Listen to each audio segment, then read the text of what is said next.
Delimitation એ બંધારણમાં બતાવેલી જોગવાઈ છે, પરંતુ એના માટે સરકાર ડિલિમિટેશન કમિશનની જાહેરાત કરે છે. સુપ્રીમ કોર્ટના રિટાયર જજ જે હોય એના નેતૃત્વમાં ડિલિમિટેશન કમિશન બનતું હોય છે, અને એ ડિલિમિટેશન કમિશન એ જુદા જુદા જગ્યાએ વસ્તી આધારિત એનો પહેલાં રેશિયો નક્કી કરતા હોય છે. માનનીય પ્રધાનમંત્રી શ્રી અને માનનીય હોમમંત્રી શ્રી અમિતભાઈએ પણ સંસદના ફ્લોર પર કહ્યું છે કે ડિલિમિટેશન પછી દેશના કોઈપણ રાજ્યને અન્યાય ના થાય તે પ્રકારેનો રેશિયો નક્કી કરવામાં આવશે.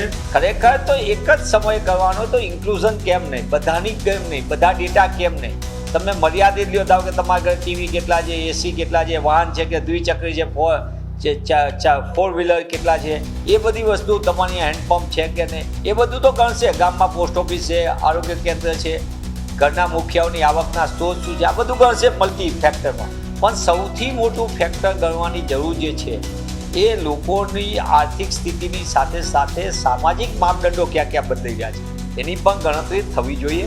પાંગડો થઈ ગયો છે, હું એમ નહીં કહું કે ખરીદી ગયો છે, પાંગડો થઈ ગયો છે, બેહોશ થઈ ગયો છે, એની સામે આ લોકો સરકારી તંત્રનો પણ વ્યવસ્થિત ઉપયોગ કરીને એને સંગઠન સાથે તાલમેલ મિલાવીને કેવી રીતે આયોજન થાય તો હવે પછીની ચૂંટણીઓ જીતી જવાય. ને હવે પાછું આ તો પત્યા પછી વન નેશન વન ઇલેક્શન તો આવવાનું જ છે, એટલે તમારે જે ઇલેક્શનની બીક લાગે છે અને ભાવ વધારો ઘટાડવો પડે છે એ બીક પણ દૂર થઈ જશે. એક બાજુ તમારી સીટો વધી જવાની, ડિલિમિટેશન થઈ જવાની, બહુમતી આવી જવાની, એના જોડે વન નેશન વન ઇલેક્શન, અને એટલે વાત બહુ જ સાચી છે કે 2047 પછી આ કોઈનો ચાન્સ નહીં લાગવા. અમારી તમામ માહિતીથી અપડેટ રહેવા માટે જોડાયેલા રહો S9 ન્યૂઝ સાથે.